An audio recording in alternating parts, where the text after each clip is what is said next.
Saturday night. Here we go. Fear podcast. What's up, boys? Hey, how are we What's doing? up?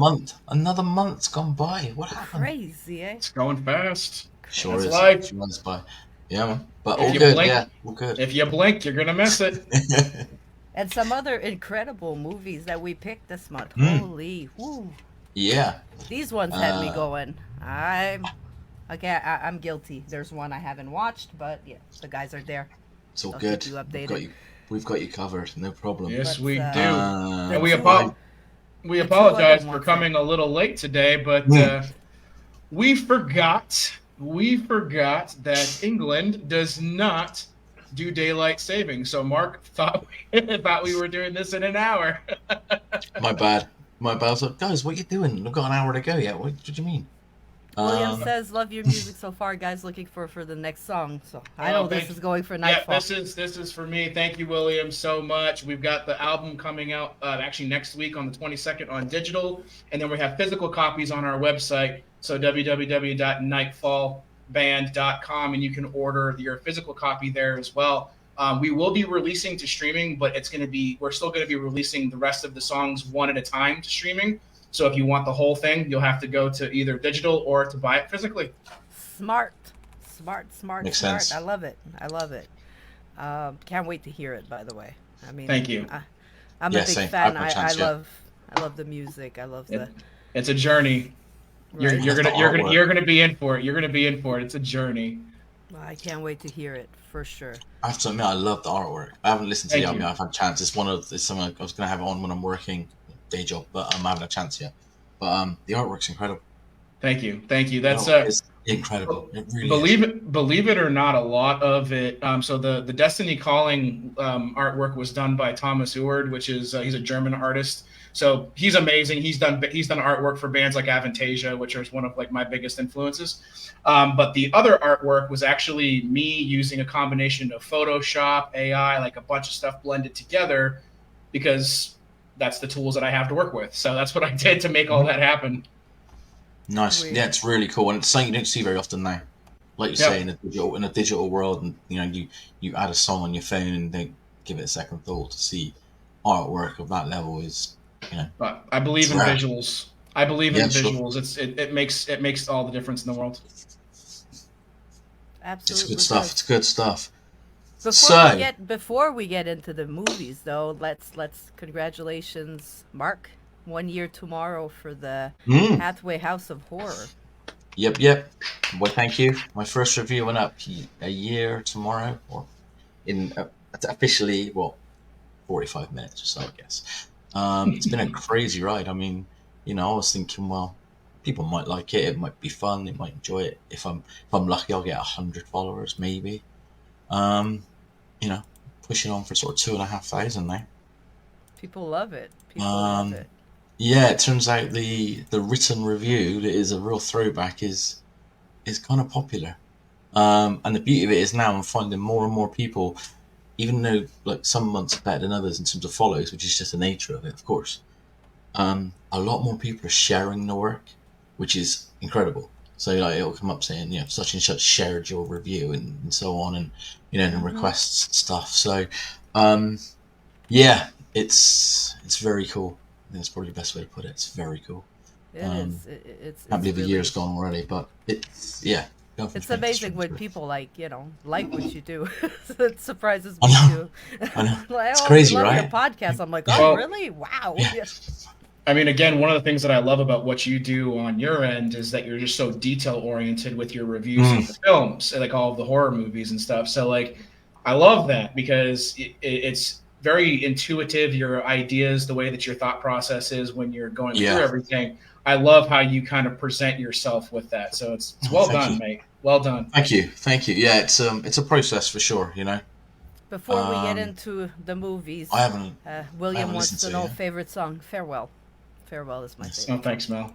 I hold my hand up. I haven't listened to it yet, but I'm going to listen to it on repeat Monday onwards. So I will come back to you on that one. Thank you. There we Um, go. but yeah, it's Shall all we, good. guys? Shall we? Let's do this. All right. Okay, so we've got an eclectic pick this month. Obviously, last month we had Valentine's related. This month it was more just stuff we wanted to talk about. So we've got Yep. 4 movies for you guys this evening. and they will run in order of Incident on a Ghostland, followed by Barbarian, followed by Talk to Me, and then we like to go with a classic. So the final film in the conversation tonight will be 1982's Poltergeist. Thank you, William. Thank you so much. Congratulations, Mark. All Thank right, you. let's get into the trailer for Incident. Yeah, let's go. What a trip. What a trip. Rick had a vague feeling something was about to happen. Something in the breeze of twilight had whispered, "It's going to happen tonight." You just passing through? No, we're moving here into Anne Clarice's house. Okay, what's the story about? Some guy's been breaking into people's homes, murdering the parents, and sparing the daughters. He stays in the house with her, along with the parents' dead bodies. I like to write stories. Incident in a Ghostland is your most personal book so far. Your sales are through the roof. They adore you. Hello? Please, you have to come back. Vera? They never should have stayed in that house. Capacity to create your own world. I guess the question is why write this book? To keep from going insane. She keeps reliving that night over and over. Are you gonna let me die alone? You never should have stayed in that house. Nobody's here. No one is here, Vera. I know what you want from your sister. They broke me, and now they're playing with you. Do you understand now, Beth? What did you do to me? Except what happened. Tell me what you did! Stop running away!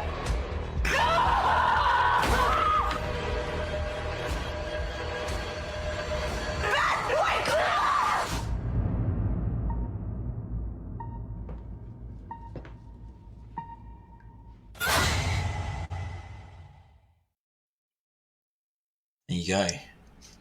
I hold my hands up. Yeah. When we first said we were doing this, I didn't know what it was. Mainly because here it was just called Ghostland. So it Yes. took me a minute to put the two together. I was like, I haven't seen this. Oh, I have. Hang on. I think that it was released under both names, I think. Because Yeah, maybe. sometimes I see Ghostland and sometimes I Mhm. see Incident in the Ghostland. So. Yeah, Yep. yeah. Yeah, that's It's a on the trip. internet. It's What a a trip, movie. right? Yeah. Oh, God. First of all, the mom. Like, if It- anybody can hear it, she is born in Pierrefonds, Montreal. So she is French. Mylène Farmer is a big singer, a big French singer. So for me to Okay. just see her in the movie, first of all, I was like, holy, whoa, okay, hold on a second, She didn't have as big as a role as I thought that she would have. Poor mom. No. Spoiler The, alert, by the way, guys. If you don't see it down there, spoiler alert, the whole fucking Yeah. show. Yeah, we're going to be talking. We're gonna spoil these 4 movies up the wazoo. So go watch them and come back. Do come back, obviously. If you don't care for the spoilers, I mean, you're Cool. welcome to Yeah, hang Stick out. around. Yep, stick around. But if you want to know what you're getting yourselves into first, hey, I No mean, problem. this one was a trip. When Yes, I realized yeah. what was going on, I was like, mind blown. I was like, Yeah. ow. Whoa. it's Wow. It okay. took me a while too, because it was like probably a little bit over halfway through the movie before I figured it out. Yeah, I picked it up. I have to admit But, so the guy, this was written and directed by, I'm gonna butcher this man's name, so apologies if by some random reason you're watching. Written and directed by Pascal Laguerre, French gentleman, who gave us the other, or one of another many classic movies, about 10 years before this, by the name of Martyrs. For Yes. those who have seen it, not the remake, not the American remake, but the 2008 original, French extreme cinema movement masterpiece. So he has previous in that respect. He's clearly been toning his art for a while. Very limited release, mainly at film festivals in and around France, with some theatrical releases across Europe and so on. I was unable to do my usual and get a good evening. I wasn't able to get a confirmed budget for the movie, but it brought about $5 million back. I would imagine it did okay on home video based on the content and streaming and so on. But yeah, it's full on. It is a trip, you know. Candy trucks are scary. Let's just put it that way. It's, you know, it's clear to see. It's a funny one, isn't it? Because you're watching it and all of a sudden you think, well, it's part slasher. It kind of feels like it was a bit of a slasher movie. It's got the traits of a slasher movie to it, and then it changes drastically and goes to crazy places. It's incredible. At first I was like, okay. So this girl lived through this, and she's okay. I mean, she's strong. I was like, this girl is really strong, because I'd be probably like destroyed like her sister. And then she goes home to see her sister, and then it starts unraveling, and I was like, wait a second. And then I was completely, when I saw that she was actually stuck in her head, I was like, wow, this is incredible. Yeah. And it's seamless, isn't it, as well? It seamlessly moves you into that point. Like, you know, Vera, the sister, is obviously, you know, you think she's the crazy one. She's been broken. And all of a sudden she's like, oh, you're back. You've come back to me. And then you go, okay. It's very cool.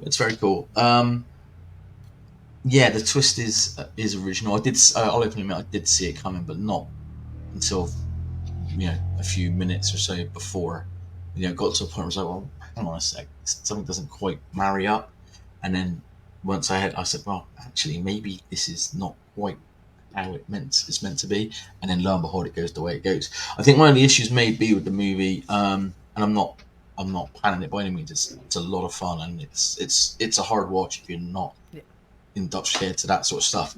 But the writer director Pascal Leclerc, you know, his English isn't the best by far, and I think the translation into an American-made English-speaking movie, the dialogue at times is a bit wonky.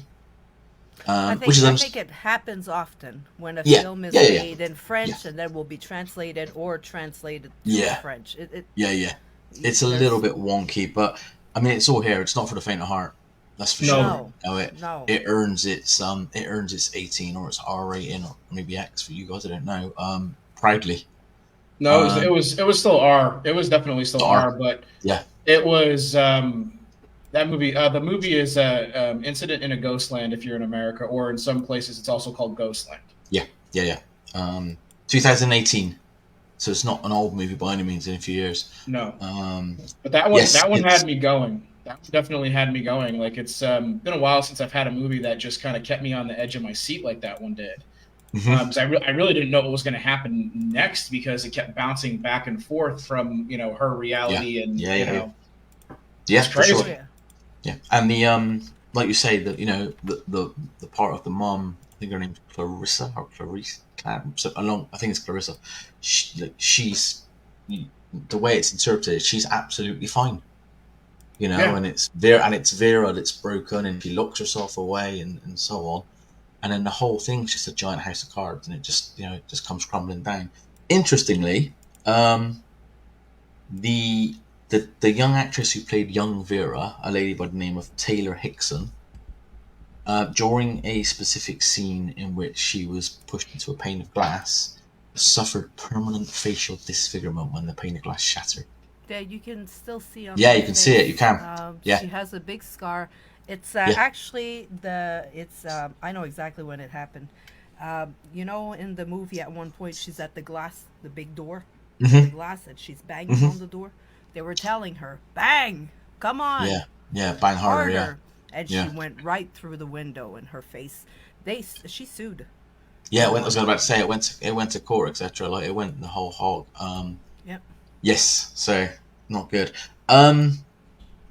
It's Mark, let's pause just for a second. So William is curious, you know, what exactly is the Hathaway House of Horror? Oh, okay. It's the delusions of grandeur of a man with a lovely beard and a taste for horror movies. I jest. It's a movie review page. I review horror movies on Facebook and twice a week most of the time, and it's a little bit different. I go into a huge amount of detail. Give it my own little twist, my own sense of humor, my own scoring system. Um, yes, there you go. But yeah, essentially, it's a movie review page. William, come join us. It's fun. Checking in's easy. Checking out's murder. You can check out once you're No, in. or you can't check out yet. So the original Mark's plan House was, of Wax. it is. The original plan was, it was something like, you could read the review on your way to work, or you could read the review if you're, whatever. So it's in the world of where we do this, which was never in my intention. A written review is rare. So yes, that's what it is. I take requests. I cover everything and anything. I am the self-confessed geek / expert / obsessive. Here, I think it's probably the best way to put it. Yeah, come say hi. But that's what it is. And it's not your normal reviews that you'll read. Mark has his own signature, so definitely go check it out. It's definitely his own style. Like he says, he's very, very, very detailed. So like, if you really want to get the why and everything behind the movie too, Mark is so knowledgeable, and he does so much research on each of the films that he does the reviews for, that it gives you the full picture, not just the movie, but behind the scenes, like all the other stuff that you kind of want to know about the movies. Mark has it all. I try to cover as much as I can, right down to writers, directors, budget figures, box office, any bits of trivia, obviously a synopsis of the movie. It's a lot of work, but it's also a lot of fun. And I try to keep it different to a degree. I mean, I've just done the Insidious movies, probably the most mainstream set of reviews I've done all year. Yeah, you have movies that I've never heard about. Oh yeah. And and a lot of it is, I get a lot of it can be requests at times. Other times it's just like, right, okay, what do I fancy? So I finished doing trying to off topic a little bit. I finished doing the Insidious movies yesterday. So because that was quite mainstream and quite, run of the mill, if you like, Hollywood horror, the next batch of movies are the more extreme, the more sort of, test your resolve. So I've got 4 movies coming that will, if you do decide to go and watch them based off my review, they'll definitely change you. Nice. We'll definitely check it So, out. yeah, 100%. That starts on Tuesday. So it's normally a Tuesday and a Friday, day job and life permitting. Hey, Sid. Hey. So favorite scenes? Do we have any favorite scenes? Favorite kills? Favorite scenes? Man, Favorite scene? The doll. When what's her name? Hold on, I gotta go get her name there. The sister, Crystal Reed, is it Beth? Mm-hmm. When she tells her, "Don't move," he doesn't. Don't make a sound. Don't and cry, she's just isn't it? Don't sitting cry. Yeah, there, and absolutely he's too. snapping the doll's fingers off, and I was like, and burning them. And I was like, oh, That's what did me. hell, The blowtorch. Here we go. Like, Yeah, the blowtorch did me massively. and then he went towards her, and I was like, I don't think I'm ready for this. I Nope, don't think I'm ready for this. I wasn't either. And then, like, the other thing that happened shortly thereafter is where he got sidetracked by the actual big doll, and I was like, all right. So he's very noise oriented. Now, it's funny thing is my kids play this mobile game that's called it's like forget what it is. It's anyway, it's some horror game where you have to survive in this house. What's it called? I can't remember it now. Oh my god! Remember. But the guy from this movie, from this movie reminds me of the. Thank you, my wife just did it. No, not Hello Neighbor. The other one, the really Mr. Meat. That's what it is, Mr. Meat. Okay, so you have to survive in this house, and you have to like unlock all of these things. And Mr. Meat is this big, scary dude that just basically runs after you the entire time, and you have to try to avoid him. And the guy from this movie reminded me of that computer game character, like 100%. The big guy, the ogre. The big guy, the ogre. Yeah, the ogre reminds me of that character completely. He freaks me out, like, because he was like the real life embodiment of this game I've watched my kids play. Seriously.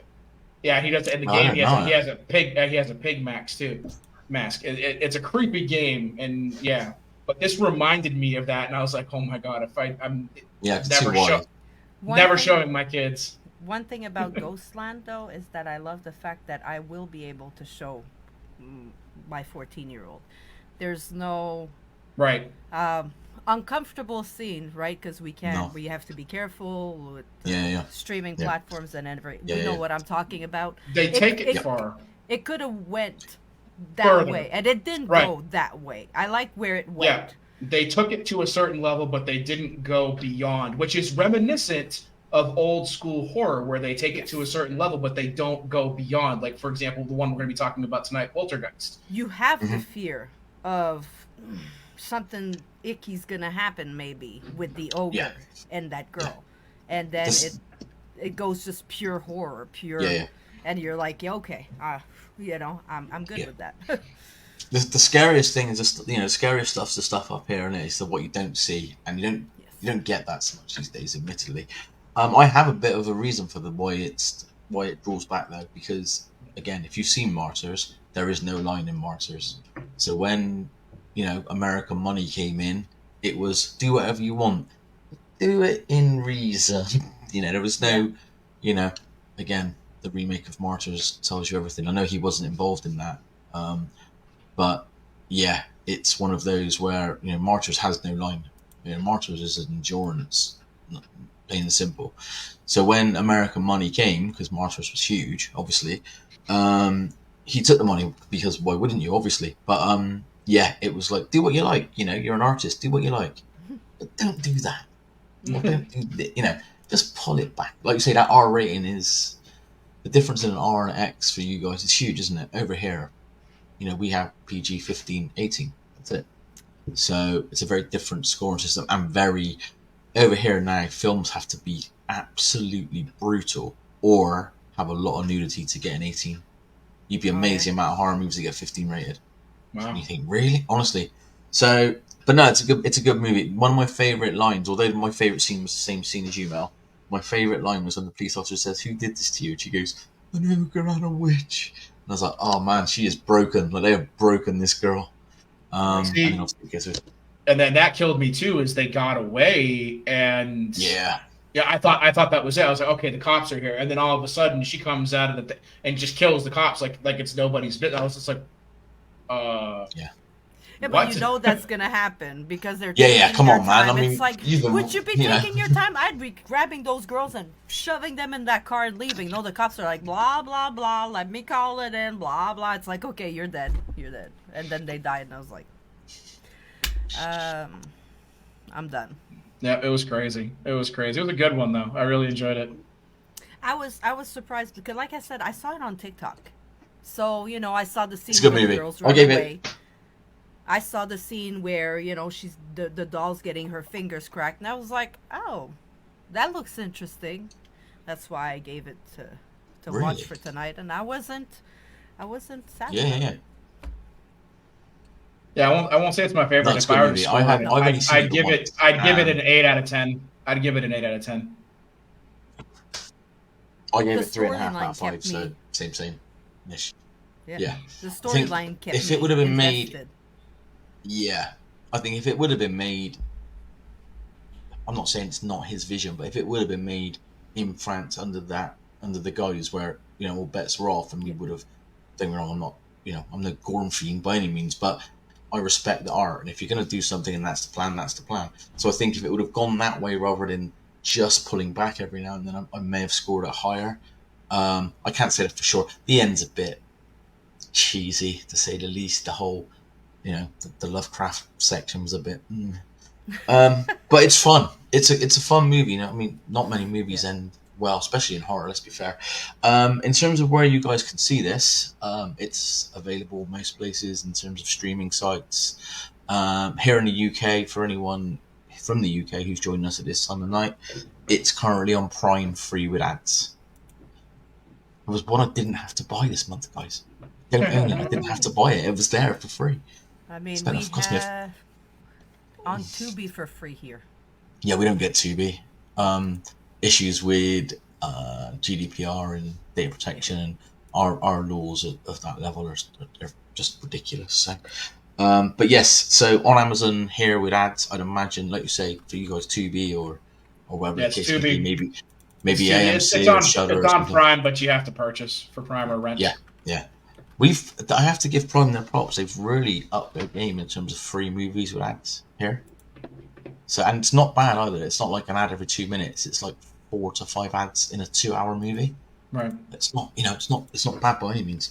Like, I know, having spent time over there, I know what your ads are like. For like, a 15, 20-minute episode of The Simpsons, you get ads at the beginning, ads at the end, ads in the middle. Like we don't really get that so much, to be honest. Yeah, it's a fun time. It's lesser known, I would imagine. As I say, could be called Ghostland, could be Incident. It's definitely worth your time. Dare I say, it's almost a gateway drug into the sort of more extreme horror movies that are out there. Certainly, the French extremism movement of the early 2000s, which, as again, Mr. Laguerre was certainly part of. If that's something you're interested in, and you want to know how much you can take, this is a good place to start. Do we know what the rating is here? It's an 18 for me. I'm guessing it's an R for you guys. It's not rated. They don't actually have a rating for it here. Oh, really? Have a rating. Okay, Yeah, it's an 18 here for sure. I don't think it should be rated that high. I don't think it's an 18. I'm surprised it's an 18. No, I'm surprised it's an 18. 13, like. I mean, over here, or maybe it's just old enough that it falls under the old parameters. There's 15s out here that Must we be get 15 because of rated the movies. violence. Yeah, it could well Well, be. yeah. It The violence definitely. is pretty. Yeah, It's the pretty violence severe. times. Yeah, and there's no names in it, is there either? Like I don't know. I looked up the cast and none of them have done much really. I think the main actress, Crystal, I think she's been in like episodes of Teen Wolf and Yeah. Like CSI I said, the mom and is stuff like a that. very Yeah, famous singer in Paris, in France. So yeah, I yeah, mean, yeah. that might be the biggest, you know what I mean, person that they Yeah, have in the. and I think the thing is that's the sort of thing. If you know it, isn't it? But Yeah. I wouldn't have a clue, But no, it's a good movie. I really enjoyed it. Like I said, I've only seen it once prior, and it's been a while. So I watched it twice this week. I watched it in the week. I watched it in the week, and I watched it at about 8 a.m. this morning. Because why not? Just to make sure it's I not had the bad. notes. It's not bad. It's No, not worth at all. watching Not at all. a few And the times. beauty of it, the beauty of it being on Prime is like I was sat here working. I just had it on my phone, Yep. just so it's like just catching up with it, making odd notes here and there, and so on. So, no, it's good. As I say, it's probably, and this is no slight on it. This is more to do with the quality of the movies we've got. It's probably the weakest movie in the list.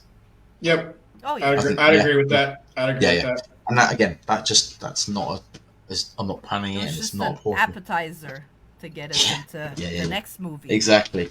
But it's fun. It's fun. Go check it out if you haven't. Definitely, for sure. Okay. So, moving on from an incident to Ghostland. So here's my favorite in the. This in is the yours, right? Yeah. Yeah, this is my favorite in the bunch. Yeah. And Have you got my the trailer? my wife is the one that introduced me to this one because she wanted to see me freak out, and I did when I first went the first time I watched it. I'm not gonna lie. It's good. It's a good one. That one. Let's watch the trailer.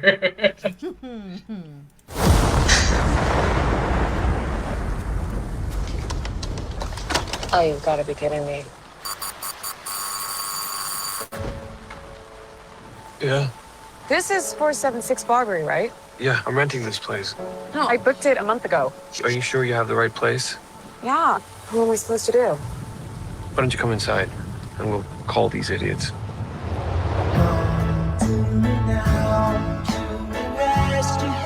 Why don't you just crash here? Oh, no. I don't know if you got a great look at this neighborhood, but I don't think you should be out there by yourself. It's dry and there's a lock on the door. By the way, I'm Keith. Tess. You take the bedroom, and I'll sleep out here on the couch.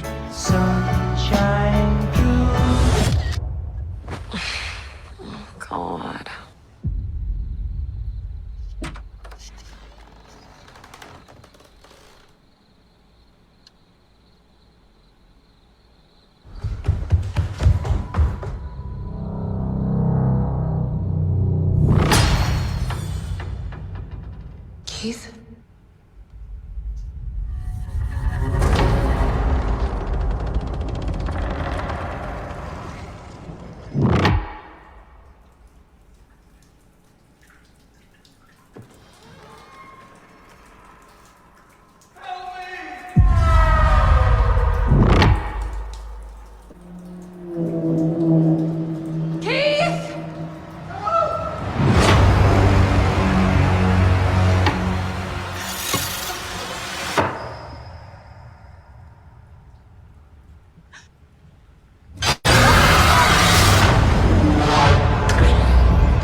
seem overwhelming. But with a little practice, it can soon become a pleasurable experience. This is perfectly natural.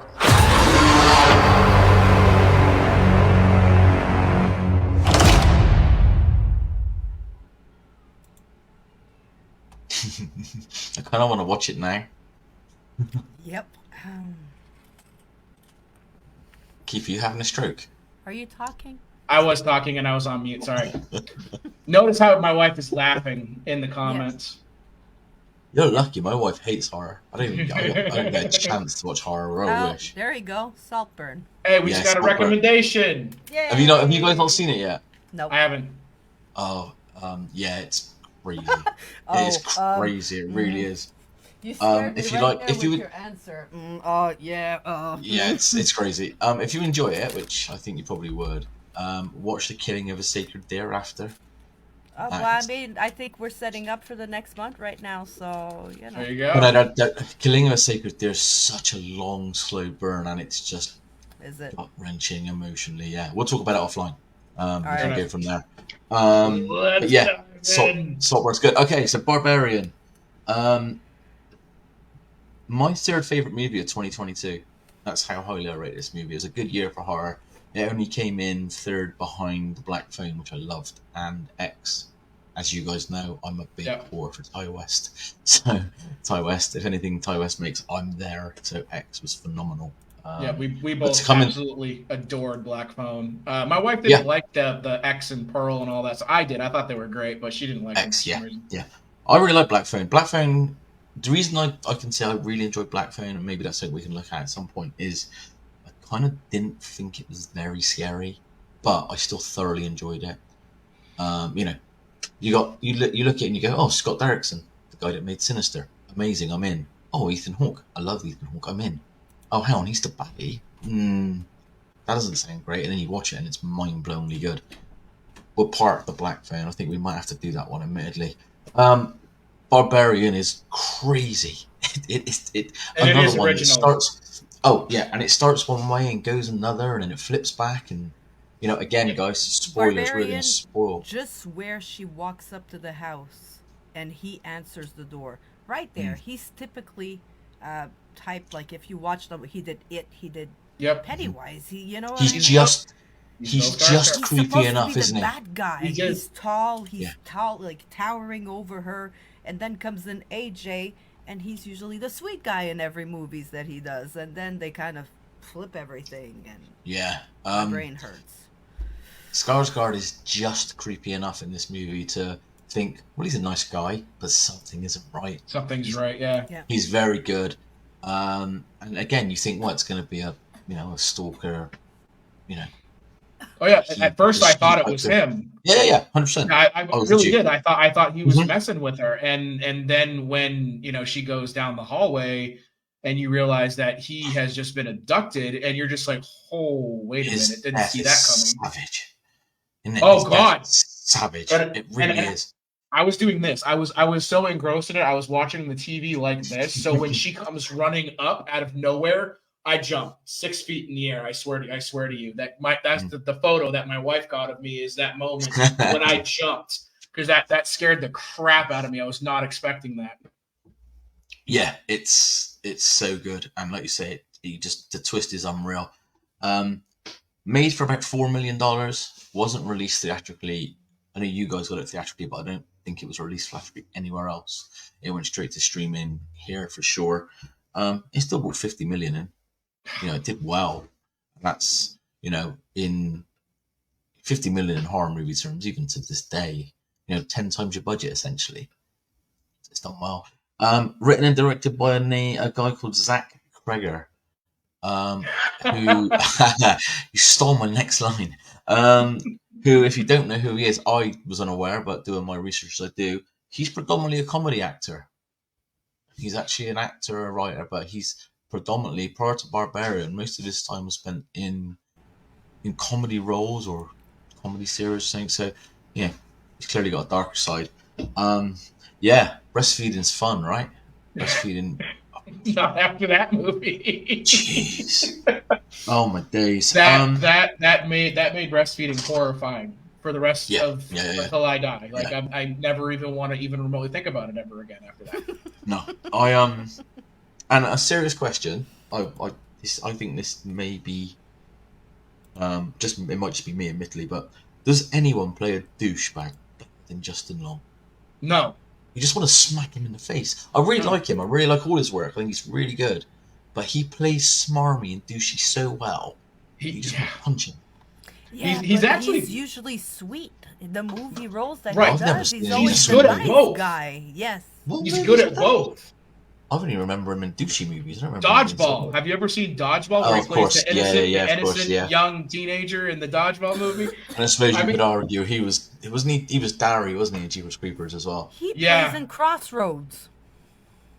I don't know what that Britney is. Spears. That Britney Spears movie. Yeah. That sounds horrifying. That sounds truly horrifying, Mel. Like, come on. Come on, though. Like, Herbie, Fully Loaded.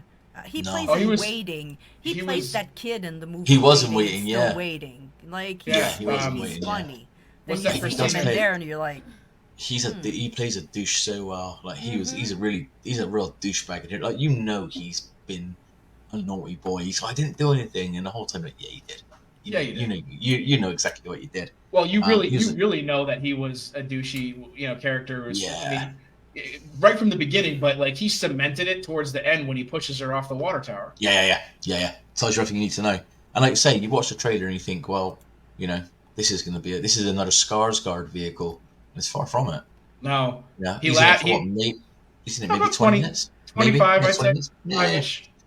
But forced breastfeeding is, something that once you've seen it, you can't unsee that. Especially when it's that creature. It's not. It is nightmare fuel, right? Like, yeah, it is nightmare fuel. It really is. Once you realize Keith is not the bad guy, that's where you go. Yeah. Then you go, well, what happened? Yeah. What's going on? It seems like it's just gonna start like, okay, this girl goes into this house with this guy. Oh, he's the bad guy. Now some bad stuff's gonna happen to her, and I say, you're expecting an almost exploitation, like stalker flick, kind of, and then it goes off where it goes. And the thing is, that's great, and a lot of movies do that now. It seems to be I don't want to say a common way of working, but it does happen a lot. The key to it is going somewhere new that you just didn't see coming. Like it's all well and good to flip you on your head, but a lot of movies flip you on your head and you go, well, yeah, that makes perfect sense. But this, it just kept going. It just kept going deeper because, like, okay, so when they first opened the hallway, okay, there's like a torture room here, so maybe the previous owner of the house was, that's what you're thinking, right? But then she goes even further, and there's that other hidden door that goes down the staircase, and then you're like, holy shit, what the hell's going on? Yeah. Then after you start realizing, okay, there's a creature down here that was, how did this happen? Why is this person here and naked and treating everyone like it's their little baby? And then if they make noises and they don't want to be treated like a baby, she just kills them. What's happening? Then you have the flashback, and you kind of find out how she was created. Yeah. All right. And then his character gets even further into the maze and finds the guy that started all of this, basically. Yeah. Right. Yeah. And he's sick, and then you see all the tapes of all of the women that he abused.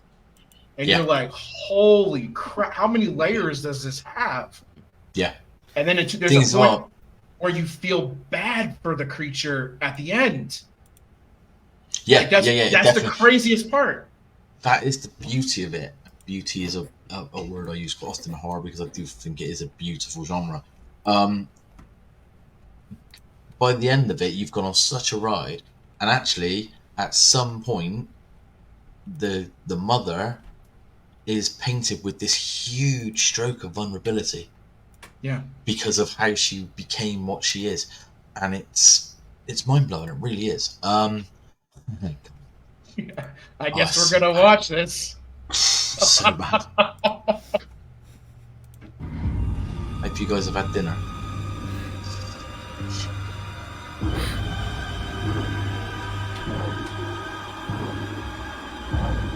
Just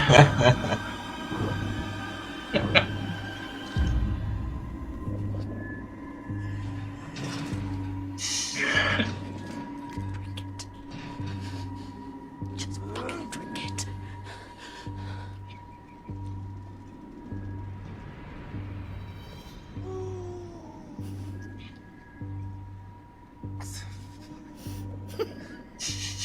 Got milk. There you go. Amazing. Bear in mind as well, this is after we've seen Scar's skull be just smashed into smithereens. Yeah, she's right. She's she was right. tough. That's right, yeah. Yeah. You see her going down those stairs. She's going down that basement, and she's all like brave and like she's, you know, her chest is. She's up. a great final girl. The she's a other great one final goes girl. down the Very basement, modern and final he's girl. all like, you know, like come on. She's like, she's the That- hero.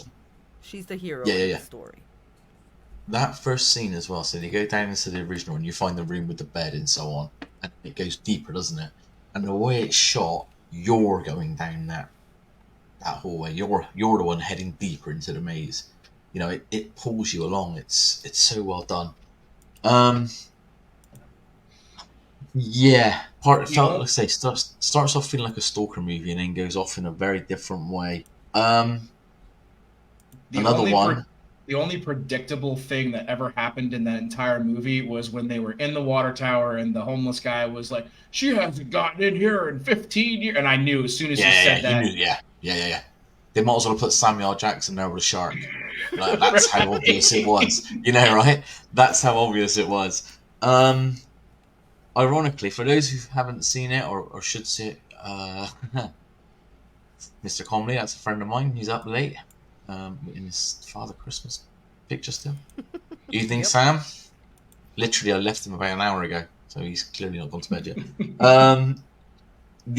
yet. So in terms of where you can watch this, if you haven't, again, I'd imagine it's Tubi and so on. I love this because Keith gets a huge kick out of this when I say this, but currently Barbarian is available on Amazon Prime here, not with ads, just part of Prime subscription, and still to this day, and released as a premiere, it's on Disney Plus. That is crazy. Here we don't have it for free. YouTube, I want to live in Is it on the Tubi? UK. Nope. I want to live in the UK just for that reason alone, man. Like, Honestly, Because it's on Disney Plus. Yes. our Disney Plus is Yeah. savage because we don't have Disney we don't Plus, have Rachel. we don't have AMC or we don't have Hulu. Yeah, we don't get Hulu here. So a lot of the stuff that you would Hulu, especially a lot of stuff that comes on Hulu, we get on Disney. Goes on Disney. Prey, you know, the Predator prequel, that went straight to Disney Plus. The Menu, which I don't know if you've seen that with Ralph Fiennes, it's really good. Yeah, that's a good movie. Fresh with Sebastian Stan. And if you guys have seen that, I have not. That's pretty chilling, to be fair. Disney Plus. So our Disney Plus gets quite a bit for that very reason, I guess. But yeah, it's Mother. The character Mother is nightmare fuel. Yeah, she is. Yeah, and I would say almost borderline a new icon is born. Depending on what happens next, of course. I mean, in doing all my research and everything else, I haven't seen anything to say that a sequel or a spin-off or anything is coming. But 50 million, you know, that means a conversation's being had. I don't think it would be a sequel, to be honest with you. I think it would be a prequel prior to that story because yeah, that makes sense. You know, I think that's how they would have to play it off in order to bring her back. You know what I mean? So like, but it makes a lot of sense because I mean, look at all the destruction of that neighborhood. Like it went from being a really, really nice neighborhood to slowly but surely because all those houses are probably connected to that tunneling system. So one by one, Mother probably went and took out most of those, like all the ones that were burnt out. What happened there? Yeah. I mean, it's tailor made for a prequel. It really is. Mother. Yeah, Mother. That's the actor that played Mother, by the way. That's Mother. Yeah, a new icon is born. But you're right, it's tailor made for a prequel. It makes perfect sense. An actor in this movie who doesn't get a lot of props is Richard Brake. I love Richard Brake. He's so good. He plays Frank in this. But if you watch, if you've seen any of his back catalog in terms of Rob Zombie, he's in a lot of those. He was he was in Batman Begins. He was most famously the Night King in Game of Thrones. Okay. Yes. Yeah. Yes. He's a fantastic actor. He really is. He's very quirky. He's kind of, this is going to sound really mean, I don't mean to, but he's almost like an ugly William Dafoe, if you can imagine that. Because William Dafoe is very, what's the words I'm looking for? Unusual. Yes. He's almost like, it's like he could be his son. But, so, in anything you see him in, he's normally improves it. I mean, with the exception of Halloween 2, because it wasn't savable. But, so, 31, for example. 31 is a very average movie from Rob Zombie. Three from Hell. But Three from he's in Three from Hell. He's Yeah, a really good addition to that. Yeah, it's probably the best thing in Three from Hell, actually. Captain Spaulding passed, right? So we had him at least kind of bringing a bit of. Yeah, they brought in the whole stepbrother no one ever heard of. Yeah, Foxy, I believe was his name, wasn't it? Foxwell. But Richard Brake's a great character actor, and he's been working forever, and it's predominantly horror. So if you see something, you see his name, you go, it's going to be at least one good performance in this. Right. And that's not to say Barbarian isn't full of them, because it is. Everyone in that movie is fantastic. The leading girl is a brilliant final girl. We're getting quite a rush of new final girls of late. Have you noticed? Yeah. Like, which is not a bad thing. Skarsgård is becoming quite a credible actor. Not that he wasn't, but you look at his back catalogue now, and he's starting to. Since we're going to talk about Bill, I got to ask the question: have you all seen the trailer for The Crow? Yeah, it's a no from me. It's one of those where it looks okay, but just call it something else. And don't cast him. Sorry, guys, I'm going to go off on a tangent now because we love The Crow. Don't cast him as Eric Draven. It could be anybody. The Crow could be anybody. That's what I was hoping. I was hoping that be anyone. Bring him back as Eric. Yeah, but if cast him as Eric Draven. I know. I'm not going to reserve my point of view, though. This is what I've been saying to people: is like, look, everyone said Heath Ledger was going to be the worst Joker in the world, and look what happened. Yeah. You know what I mean? So I got to give Bill the benefit, because when they cast Bill as Pennywise, they said it was going to be a terrible movie, and he did a really damn good job as Pennywise. Part one was outstanding. Yeah. Was outstanding, and everyone thought he was going to be a laugh. That nobody could touch Tim Curry, or that he was just the wrong person to be playing this role. Yeah. So I will say this: I don't know if you've all ever read any of the comics or graphic novels of The Crow. Yeah, a few. It feels more like the comic than the original film does. Yeah, I think that's probably right. The only thing I'd say as well is, I think with remakes in general, a lot of it comes down to the bond you have with the original. So, prime example for this is the two worst remakes ever made, in my opinion, by far, are Nightmare on Elm Street. Obviously, I'm obsessed with Nightmare on Elm Street, self-confessed addict, expert, etc., etc. It could have been great. I was going to hate it. It's just it's ingrained in me. And the other one that really, really just took a thump on my childhood was RoboCop. It was so bad. It was so bad. That right there. If you get a true fan of the source material, remake, most times it's going to be good. Jon Favreau, for example, when he did The Mandalorian, he was a true fan of the Star Wars universe. Ergo, The Mandalorian turned out as well as it did because of that. I think a lot of it, and ironically, Sam and I were just chatting about this earlier. I think it comes down to when they remake the movies. A lot of it is, do we commit to the project as it is and do it in its purest, or do we want to get as many eyes on it as possible? Because if it's just a question of getting eyes on it, make it PG-13. There's a very healthy, financially solid market for PG-13 horror. I mean, I've just done the Insidious movies. You know how much money those movies make? Yeah. It's obscene. They're all well over 150 million, and they're made on peanuts. I agree with that. There's mistakes. Yeah, it's true. I agree with that one. So it's if you're true to it, like the Hills Have Eyes remake is outstanding. Yeah, the original is a classic, but it was very cheap, dated. It was dry.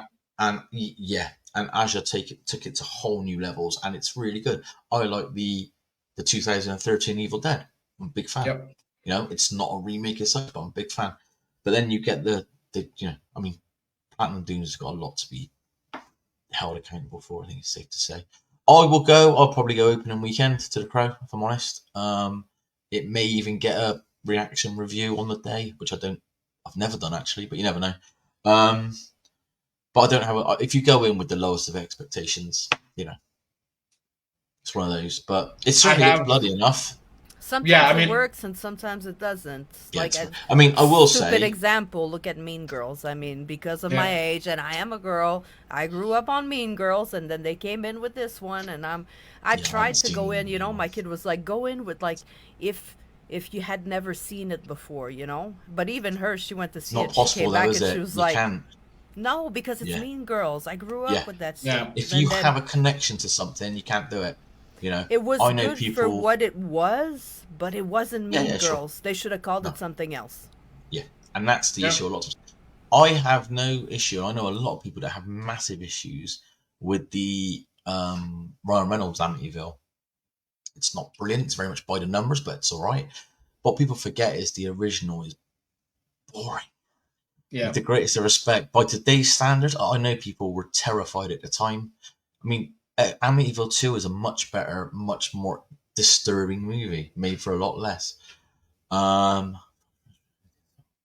There's stuff. I mean, like I say, if you can get a fanboy or a fangirl behind the camera and they're committed to the art, you know, you look at the Hellboy movies. I haven't seen the later one, just on principle because Ron Perlman wasn't in it. But the Ron Perlman ones. David actually, I mean, the writing was bad. The movie wasn't great, but David's portrayal of Hellboy was actually really good. Okay. The thing is with it, did we need a new Hellboy this soon? Like, we didn't. You know, do you remember when we had two versions of Cabin Fever about 5 years apart? And the second one was horrendous. And it was like, Eli Roth's True Vision. No. It was awful. Anyway, so yes, Barbarian. Go see it. It was one of the best movies of 2022. It's fantastic. It will push you. It will push your limits to a degree. I think there are certain scenes in it that are right up there with the best in terms of horror. They're Perlman's a god. You know, we're self-confessed Sons of Anarchy addicts in this house, so Perlman's a god. We are too. SOA is one of my favorite shows of all time. I think it's the greatest show of all time. I generally do. And Ryan Hurst is my favorite character in the entire show too. Like I love Opie. Opie was the man. My wife still cries to this day. Like we've watched it I can't watch it. Pulls her eyes out. Yeah, we rewatch it. I can't watch it. I have to turn away because it just hurts my soul so much from that scene. See, so much. Because I tend to try and be emotionless at all times. It's easier than you think. The worst thing for me is when he bites his tongue off. When I can't remember the guy's name. Kurt Strutter, the guy also wrote and made it. Yeah, who wrote it? Yeah. Yeah, he wrote. Yeah. And he bites his own tongue off, doesn't he, rather than rap. But that fed me into The Shield, because he wrote a lot of The Shield, and I hadn't seen The Shield previously. Outstanding. We digress. Barbarian, go watch it. We've spoiled it massively, but you'll still have a fun time. Next up, the phenom, the mega hit, my second favorite movie of last year, and the one Mel hasn't seen. I forgot to watch it. I was like, okay, we got this one, and then today I was like, I know there was another one. Yeah. I will watch it tonight, actually, so at least I will watch it. It's very, very, very good. Ladies and gentlemen, talk to me. All right, hold on. I'm slacking here, guys. Slacking. Hold on. Yeah, let me in, Mark. Let me in, Keith. Let me in. Have you seen the group chat? You're doing it again tonight? No. Please. It's my mom's Remembrance Day. I just want to forget about it.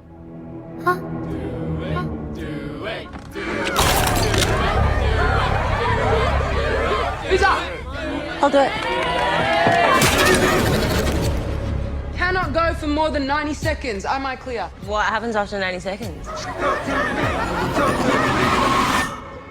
They'll want to stay.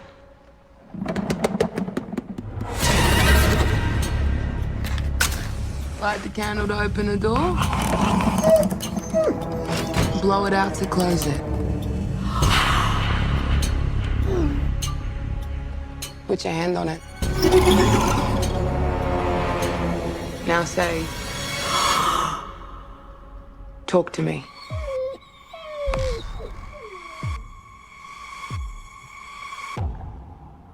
Talk to me.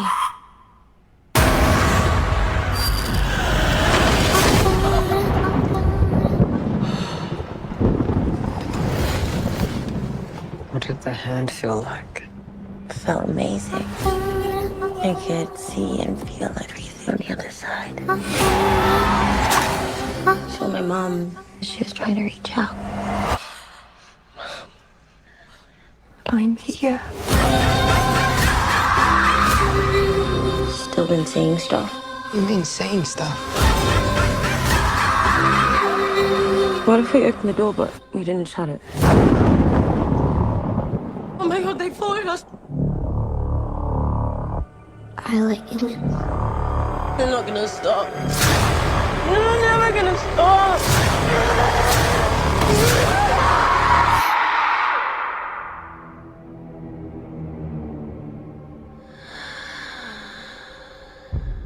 I like you.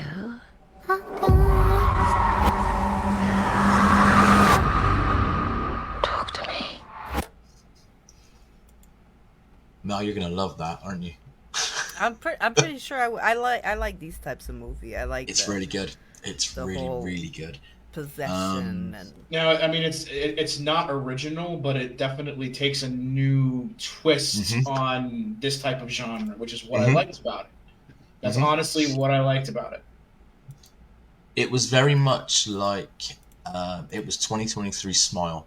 Smile was really good. Smile made a lot of money. Smile didn't do anything we haven't seen before, but he did it well with passion. Talk to Me is exactly the same. Talk to Me is nothing we haven't seen 100 times over, but it's done with passion, it's done with care, it's done with pride. You don't have to reinvent the wheel. There's nothing wrong with a good old-fashioned horror movie around a haunting or a stalker or a slasher or whatever. Yeah, a possession. There's nothing. You just got to do it right. You know, it's this. You know, it's like it's like a meal, isn't it? A meal can be really, really basic, but as long as you use the ingredients correctly, fantastic. as long as it's not copy, like, you know what I mean, like as long as it has its own life, its own essence. I mean, yeah, for sure. No, it really isn't. Is, you know, so it really isn't anything you haven't seen before. I'd be amazed, you know, if that isn't the case. But it's just done so well. It's done so well. Directed by a pair of twin brothers, making their directorial, put my teeth back in, directorial debut, which was Danny and Michael Philippou. I'm sure I got that wrong as well, with my dodgy English twang. It's just so good. It was made for, let me see. It was made for 4 million, and it brought back 92.5. You know, that's a pretty successful horror. Yeah, film it's there. done well. It's done well. It did really well. Sequels and prequels already in production. See, I actually agree with her statement here, because I've started noticing this. You know, the desensitization of this generation is coming, and for sure. My kids, like Scarlett, who's about to be coming on here when we talk about Poltergeist, she's 8 years old. And she's watched every episode of The Walking Dead, which is gory as all get out. And she loves that show. She loves Poltergeist. We just went through all the Conjuring films. Well, not the spinoffs, but the original, not the original, but the three, right? Yes, so me too. We've done that, and she loves those movies. Like, she can't get enough of it. She's my little horror princess, and I love it. You know, it's fantastic. So I have a lot of fun being able to watch. And I try to find ones that are, you know, good. Like Talk to Me is actually, I think Talk to Me is actually not a bad one either, because there's not really any nudity or anything like that in that film. So there's one scene. There's one Yep. scene that is I would say is particularly uncomfortable, and right. It's the beating of Riley. She can handle kid. But That's the thing is probably she the can handle hardest it. scene, isn't it? Yeah, she can handle it because again, she's No, watched exactly. Walking Dead. She watched Glenn get his head bashed in. Yeah, By that's Negan. probably the So, hardest scene in the movie. Like if that's not going to cause any issues, then you're fine. Because that's probably right. the hardest. I'll have to show Goes her the that one. hardest. Yeah. She loves it. My dream job would be to work for A24 as well, just because I get to meet Ty West pretty much all the Never time. mind. My wife said no. Yeah, it's so well done. Sophie Wade, who plays the main girl, is incredible. The supporting cast are all really good. Obviously, it's an Australian movie. As we said, it's nothing you haven't seen before. It's jump scares. It's possession. It's run of the mill to a degree, but it's so well done. Right. It's so well done. It everything about it is just is superb. It has its issues. I'll openly admit. I saw the ending coming a mile away. It was predictable. Yeah, there's a few continuity errors here and there, and yeah, I'd pin the ending after about an hour. It was incredibly obvious. Didn't deter my enjoyment of it. Don't get me wrong. I still loved it. I still thought, well, again, second favorite movie of last year. I knew at some point her mother was going to make an appearance before that even happened, just because of how much they played that up in the beginning. And again, no, don't let my little brother use the hand. No, he's not using it. Of course, he's using it like within about 30 seconds later, and you know exactly what's coming. There are no surprises as such. The fact that it still sucks you in and is so good when you know that there's no surprises coming, really, is testament to it. I mean, and again, $92 million is a lot of change. I love the visual effects of the like the ghosts and stuff that popped up when she touched the hands, or when people were touching the hands and they would actually show what they were looking at. I thought that was like everything looked great. Like I don't think they used any CG. I think that was all practical makeup effects. No. It didn't seem like it was. I mean, $4 million isn't a lot of money these days, and they stretched every cent out of it. Yeah, they did. Yeah. And it's quirky, isn't it? Like the embalmed hand is a quirky, it's just something different. Yeah. So, you hold the embalmed hand and say, talk to me. And, from now you're away. I really enjoy it. I think it's a really good time. As I say, second favorite movie, only behind, what was my favorite movie last year? When Evil Lurks was my favorite movie last year. And that was soul destroying. That's the movie that I said to you guys after watching. I had to gargle holy water to find my safe place. So When Evil Lurks was my favorite movie of last year, and that wasn't a cinematic release or even a hit as such. But Talk to Me was the complete other end of the scale, where it became mainstream horror because of the success. It's very, very good. It'd be interesting to see what you think of it, Mel, once you've watched it. I think you'll dig it. To be fair, I really do. It's really well done. I'm gonna watch it for sure. Yeah, for sure. Like I say, it's got a few. Even if we hadn't talked about it tonight, you'd see the ending coming a mile away. I'm sure you would. And if you're a Lord of the Rings fan, you've got Eowyn playing a character in this movie. Every show with you, and every show somehow you have to get Lord of the Rings in. That's one of my favorite friends. Every time. Yeah, no, it's a good time. I don't know. I had looked at stuff though for today, like before we came on for the movie. Do you guys know where the inspiration, like where the hand comes in that movie? I don't actually. I didn't have a chance to sort of look into it too deeply. The filmmaker's past Danny. Danny Philippou, I think his last name is. Yeah. He was in a car accident and he split his face open, and they thought he had might broken spine, and he was kind of in a state of shock. And he said that a loved one gave him his hand. Oh my God! There's that hand above you. Yeah. Brilliant! You could not have timed that better.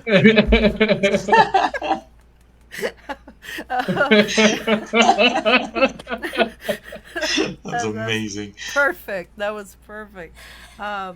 He said that his sister held his hand, and he stopped shaking, and he just started feeling better. So, The love of a loving Right. hand. Grabbing a phone charger from behind you. There it is. See. But yeah, That's, I will. yeah, I didn't we know will that. watch that movie for sure. We will watch it. Yeah, Because give it a go. I think you'll. I thought really it looked interesting. I just completely forgot. Yeah, no, it's a good one. It's a good one. Like I say, What's you guys' favorite scene? The beating of Riley is my favorite scene because it's just the savagery of it, and the people involved are realizing how badly they left up by allowing this kid to do what they've done.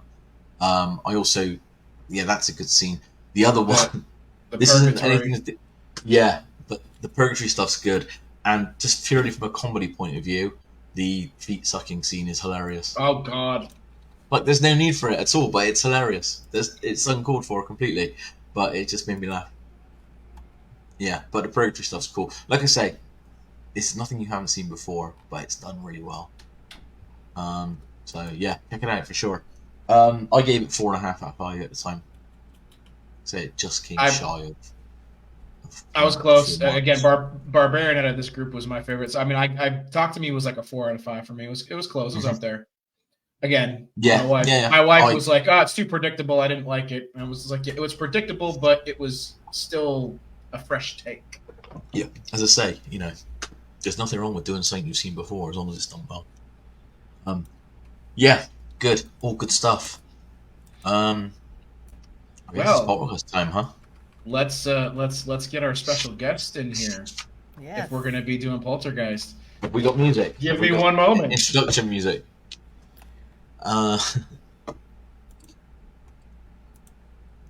But yes, we're bringing the classic movie right now. We try to bring a classic movie every time we do this, and this month we decided on Poltergeist.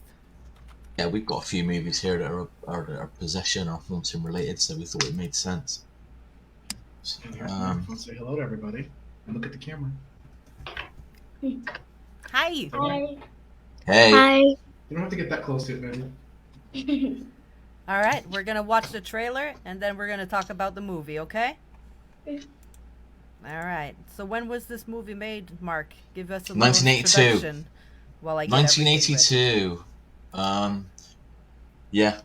1982. Written by Steven Spielberg, directed by Toby Hooper. No, I don't know at this point. No one seems to know for sure who directed this movie.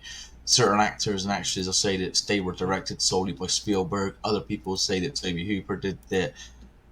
I don't know. Based on Toby Hooper's filmography, I'd be inclined to say that Spielberg probably directed it. I'm honest. Right. Here we go.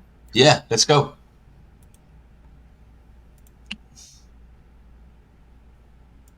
The house looks just like the one next to it. And the one next to that. And the one next to that. A young couple live in it. Give Ken a kiss. You are so obnoxious. With their 3 children. Honey, chew each bite 10 times. And something more.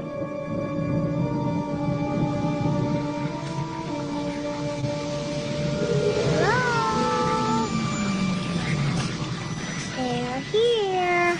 Sweetie, remember last night? Do you remember when you woke up and you said they were here?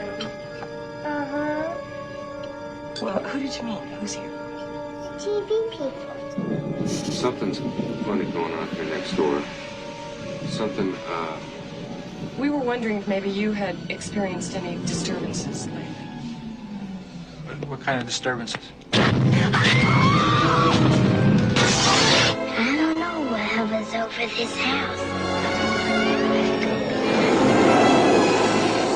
I've never sensed anything like it.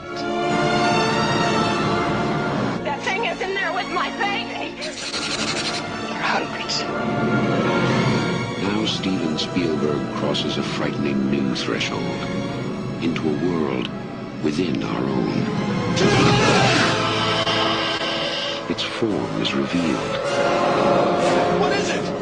Its focus is clear. And the games are over.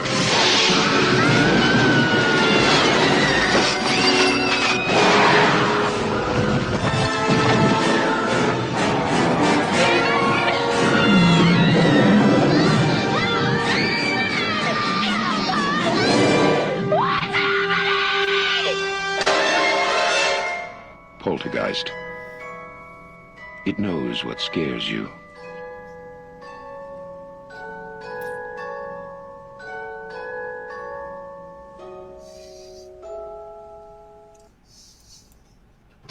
There we go. So good. So good. It did know what scared me. When I was about her age, too. Like, she's brave. She's watching right? this and she has no issue.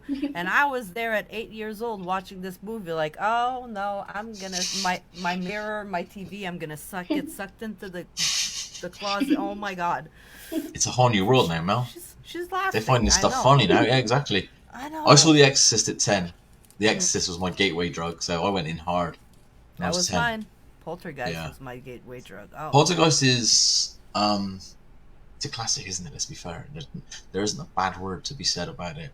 Made for like $10 million, which in 1982 was $10 million. You know. Yeah, it was a lot of money. Yeah. It brought back in globally $121 million. Again, in 1982, I was 6. I was 120. born that year. Yeah, all right. I wasn't even born yet. Yeah. All right, yeah, fine, I get it. I'm old. I'm older than dirt. I understand. What did you think, Scarlett? I think that. You can talk normal. So I think that it was not scary for me at all. Not at all. No. I'm not surprised.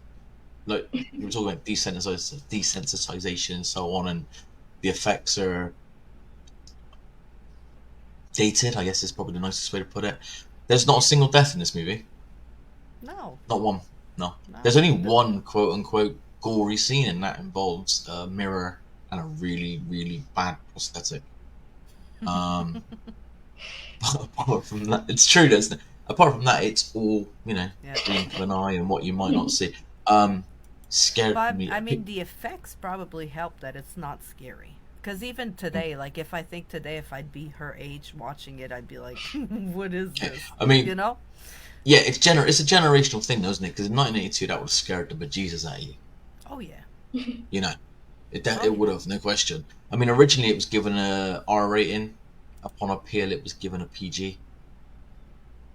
Oh. So, that's a hell of a swing. Yes, the skeletons and the mud. It's so blooming good. It's just so... The cast is incredible. I mean, Craig T. Nelson and Joe Beth Williams are... Like, you believe they're a couple. You believe they've got their problems. You believe that they've got family commitments. You believe they're in love. You believe every aspect of their relationship. The kids are great. Obviously, Heather O'Rourke goes without saying, but even like Dominique Dunn's very good in it. Oliver Robbins, I believe. It was very story driven. You can tell someone like Spielberg wrote it. You know what I mean? It was very story driven. And I think that's what made it so good, is that everything was fleshed out in that movie.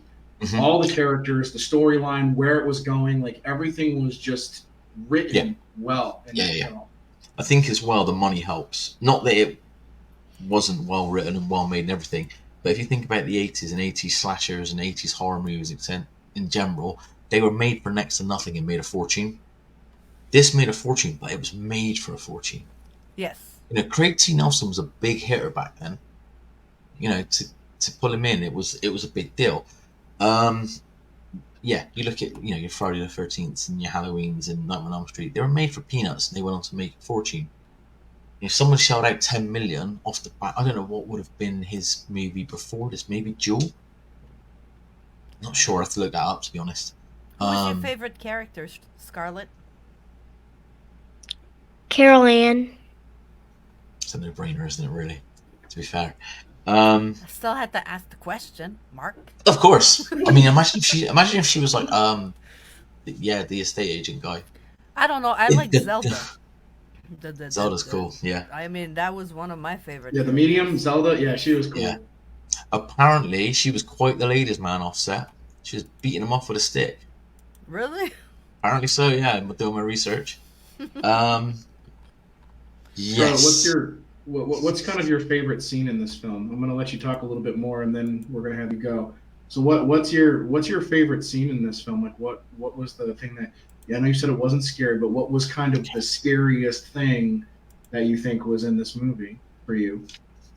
Well, the skeletons in the mud, because when the mom was in it, when she was in it, the skeletons appeared. She was scared and stuff. So.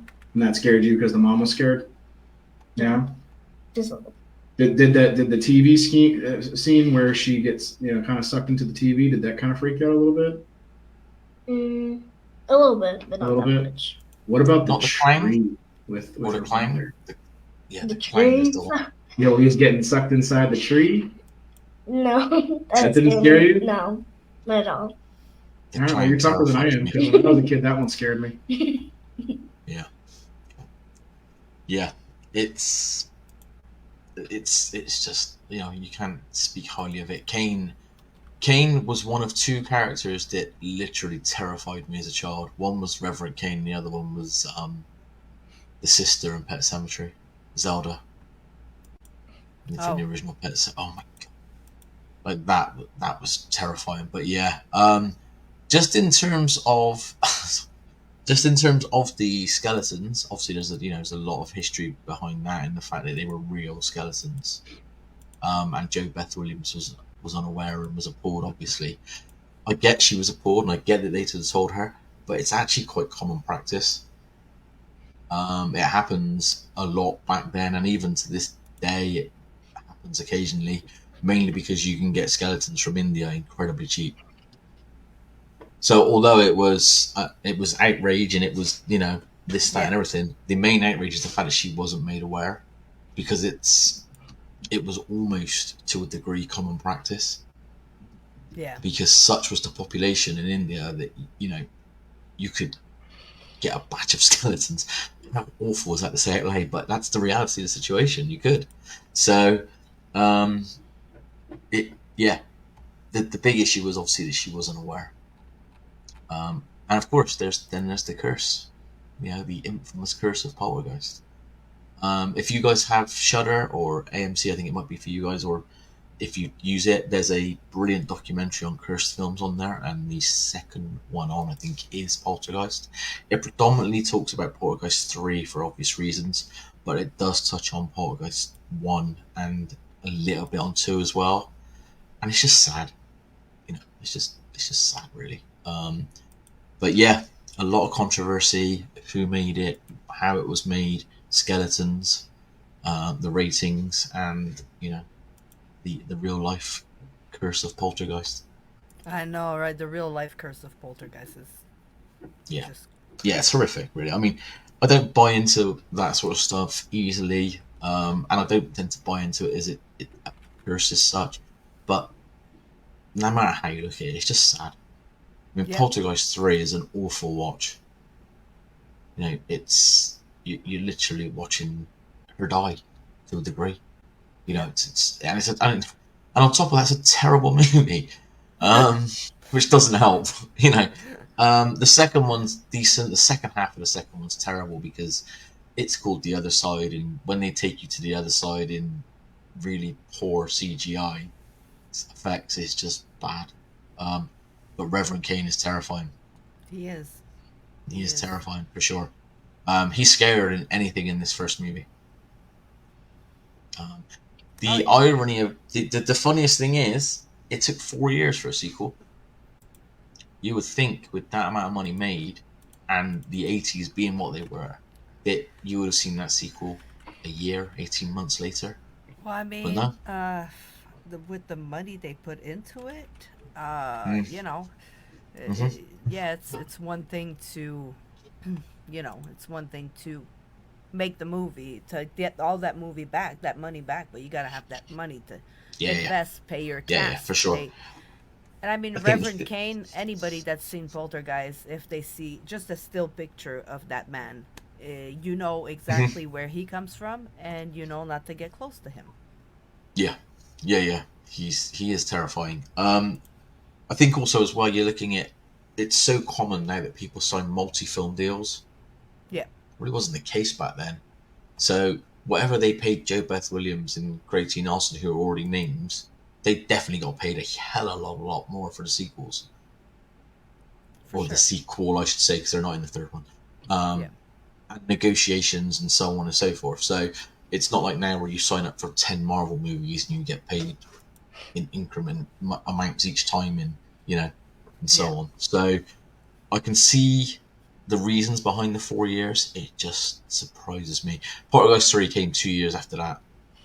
So, while we have Scarlett here, Scarlett, give us a movie. What movie should we watch? What's for next your month, favorite Scarlett? horror Give movie? us a show give us one for next month to review. Trying to think.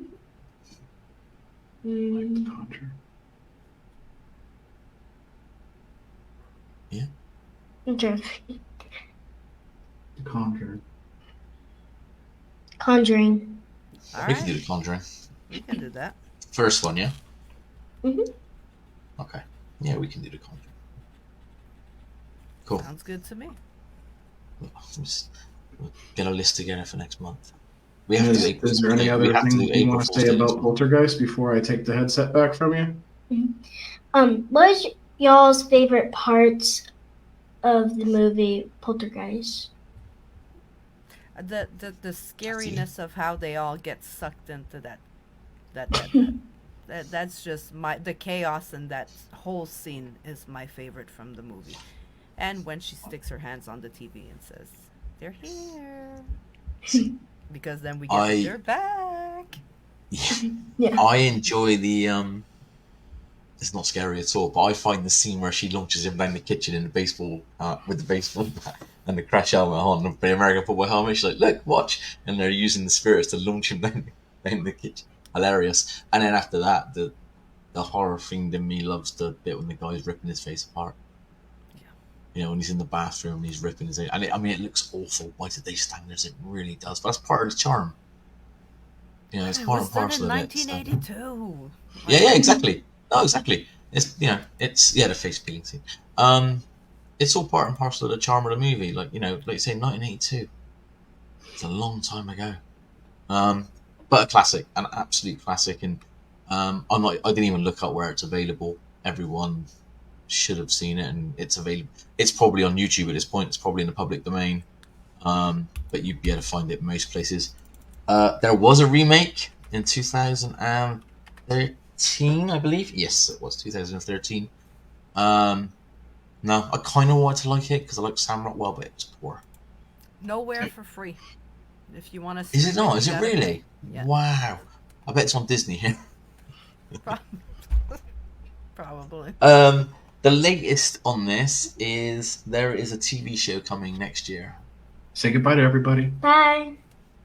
Join us again. Scarlett. Yes. Definitely. Okay. 100%. There was talk of another remake. Last year, 2023. That is now, as a lot of things have gone into TV show format, because that seems to be the thing now, doesn't it? I'm not averse to a TV show. I think it could be quite good. The Exorcist TV show was decent. They cancelled after 2 seasons, but the Exorcist TV show was good. It could work, considering. It could work. Yeah, it could work.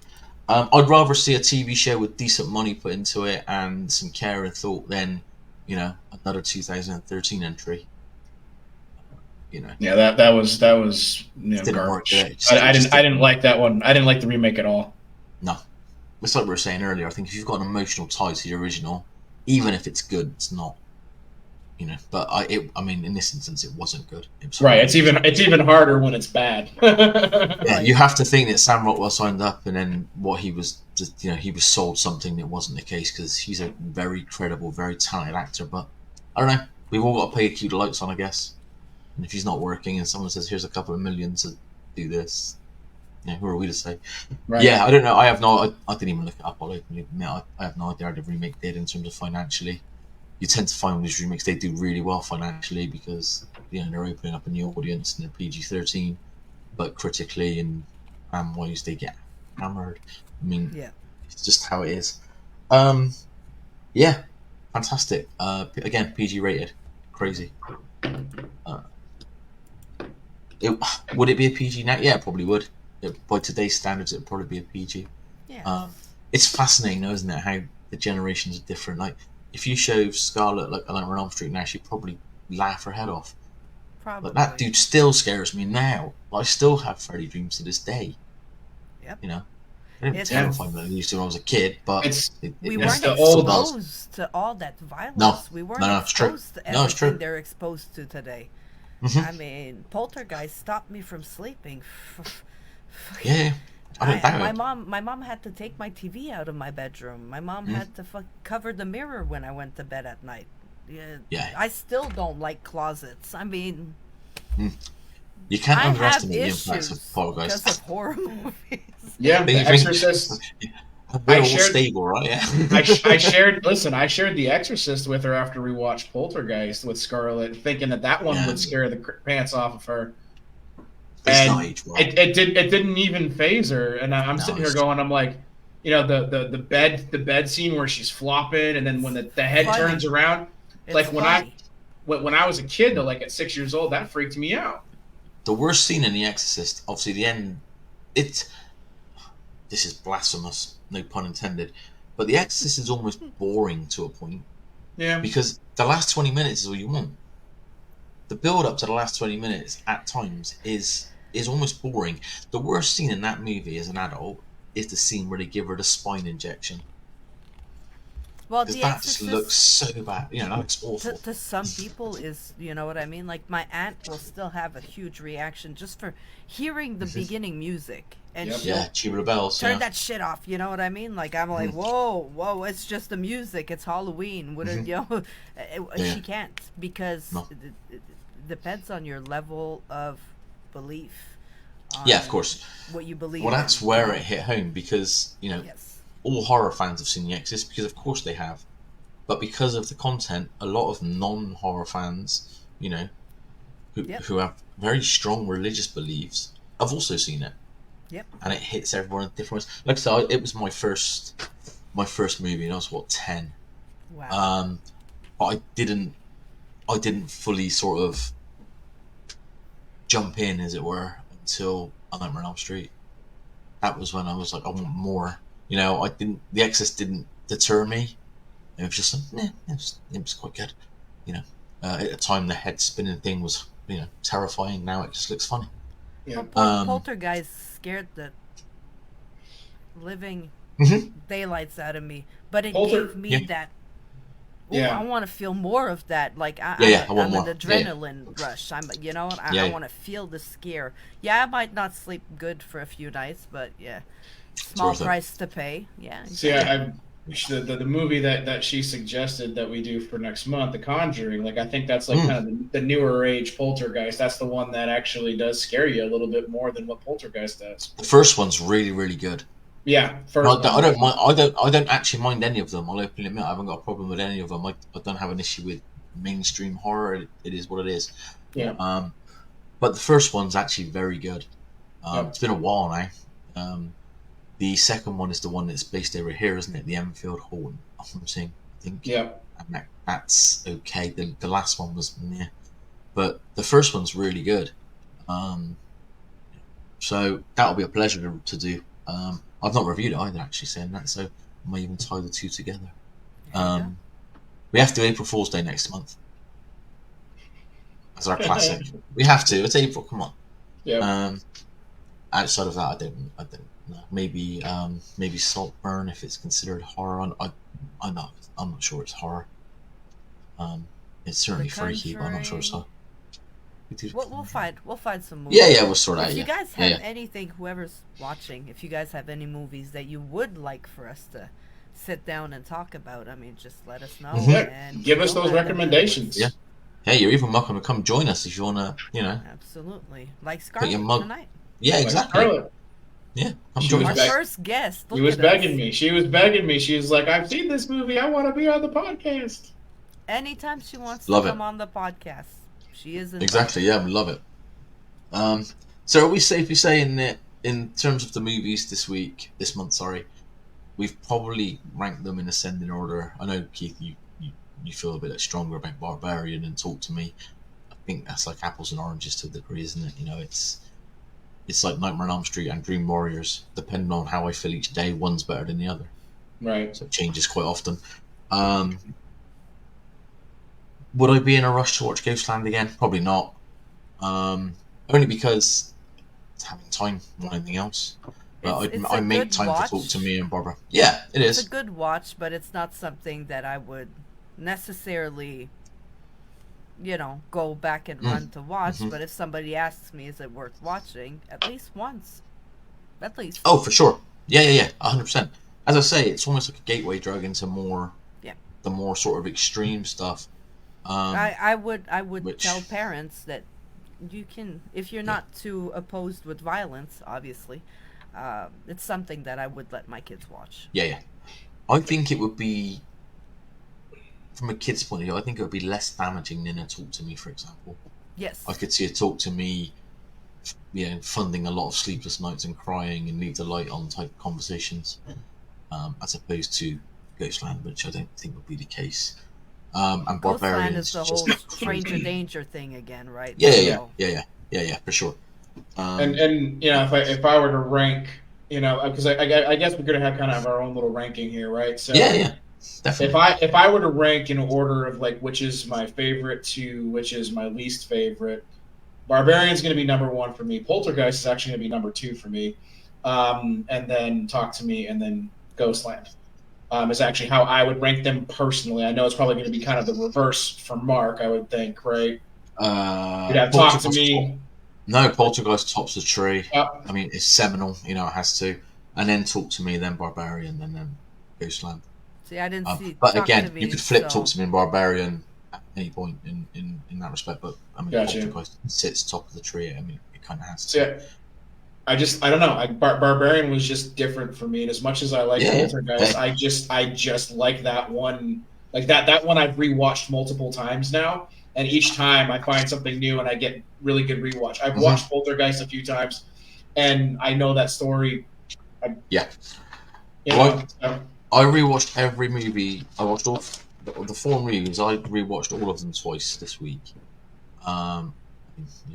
You've seen Poltergeist a million times, so I could have done it with my eyes closed as a reality. And Ghostland was the one that the second watch so quick after the first was. I'm not going to say it was a chore, but it wasn't as much fun as Barbarian. It Talk to Me. Just big fans of those movies. Like I said, I just think I love really well-made horror movies. They don't have to be. They don't have to change massively. They don't have to reinvent the wheel.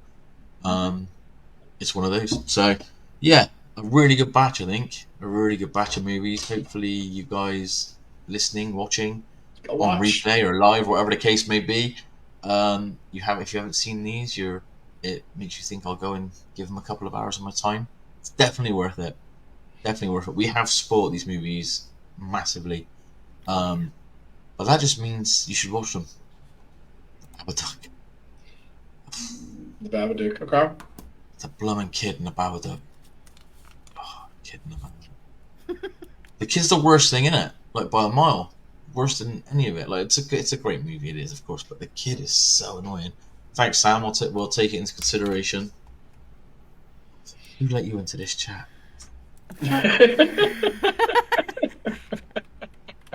I jest. Yeah, we could do that. I don't mind the Babadook. Anyone seen anything good or anything else going on at the moment? Everything going on? I obviously just finished the Insidious movies, and I'm going to be going to the bit more of the extreme stuff going forward. I recently watched Cobweb. I don't know if you guys have seen Cobweb. I have not seen that one. I do. But what's it about? So it's about a young boy and his very unusual mother and father who tend to keep him away from other kids and stuff and so on. And he has an extremely active imagination, and he starts to hear and see things around the house that aren't quite right. I can't really say more without spoiling it because it's a glaring of where it goes. It's got Anthony Starr in it, who is Homelander. He's the dad, and he is scary as hell because he's so intense. Anyway, I mean, Homelander is, by his own standards, is terrifying. So, I hadn't seen it. I picked it up for like £5 on Blu-ray. Literally, it was like, oh, I need to spend an extra £5 on Amazon to get free Blu-ray. That'll do. Gotcha. Decent. Yeah, really enjoyed it. So that was watched this week on top of everything else that we do. And the Insidious movies. Oh, the Red Door was so bad. Have you seen the last one, the latest one, the Red Door? It's so bad. Like, there's no need for it. Just it. I think my review was like, it exists. It's there.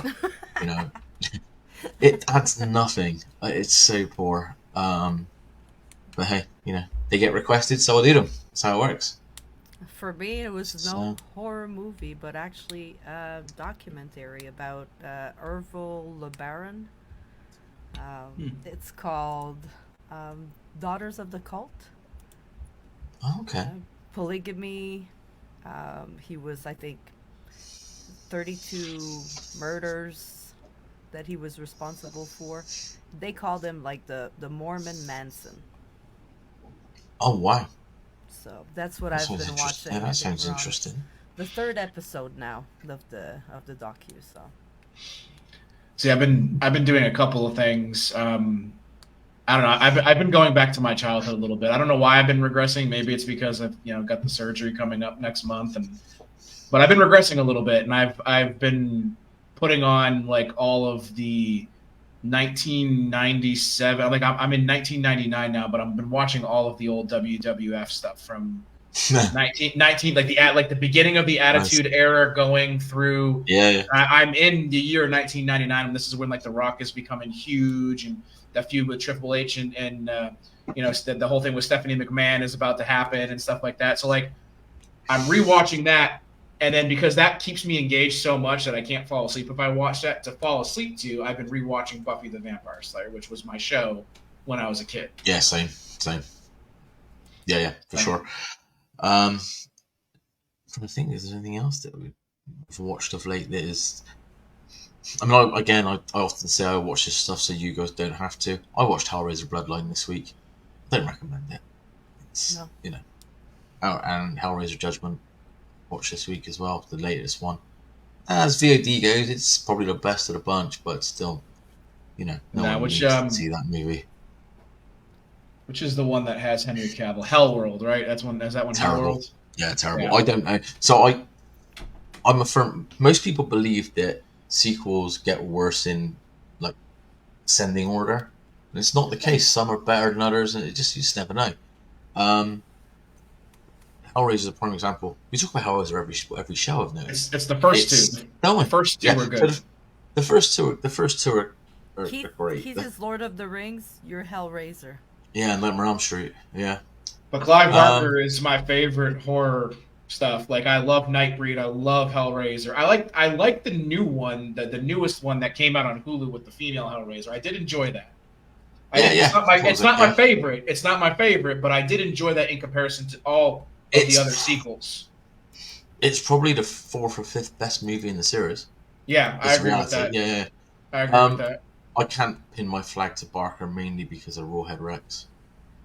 Rawhead Rex is so bad. So bad. Nightbreed's great. I love Nightbreed. Lord of Illusion has a little place in my heart. It's not a brilliant movie, but it's fun. No.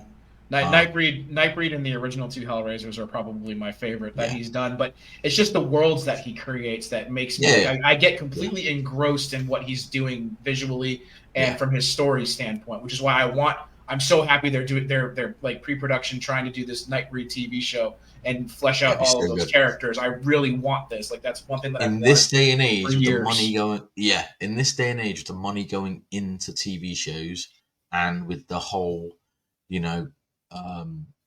binge watch environment that we now have, Nightbreed is tailor made as a TV show. Yeah, absolutely. It really is. It really is.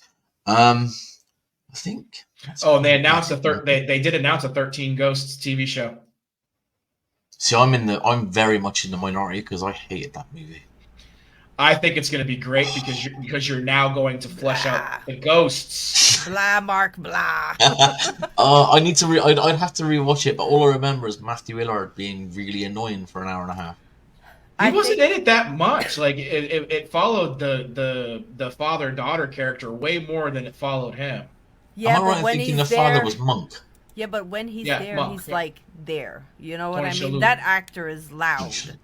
He's, Yeah, Matthew you know, Lillard, yeah. like, yes. So Yeah. when he's there, he's there. But if they're doing the show as like every episode, like on a Ghost or something, that Yes, would it'll be It amazing. could work, yeah. That would You be 13 episodes. incredible. Yeah.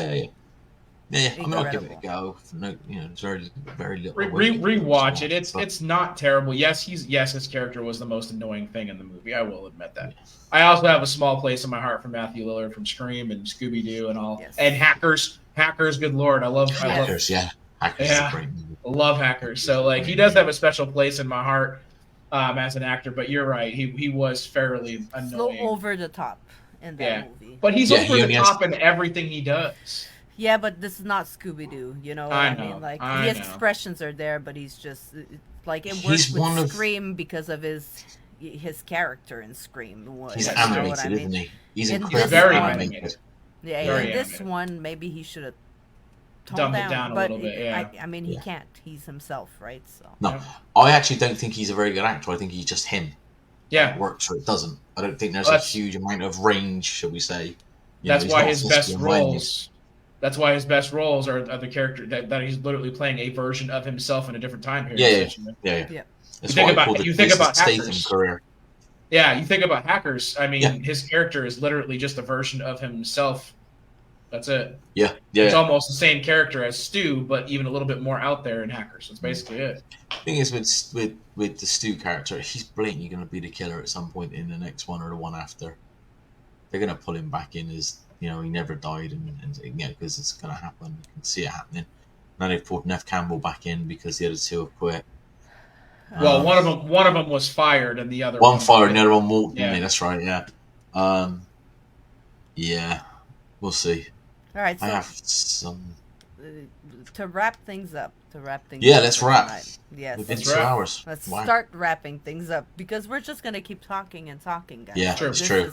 And it this is is 1 something a.m. that could go on. Well, yes, exactly. Is it 1 a.m. Although now? it's 1 a.m. for me, yeah. Mm. Although it would have been 2 based on daylight saving time. So I am an hour ahead. There I mean, you I go. should go to bed, but I'll probably just put the PlayStation on for an hour instead because I wasn't due to go to bed yet. So, insomnia There we rules. go. So many rules. What is this? But I'm not a big fan. I'm not a big fan of sleep. we It's don't been have a really a date good week. for next month, but we No. will have it soon for Yeah, you yeah. guys, and we'll post Yeah, it. and we'd like to ideally do 4 movies.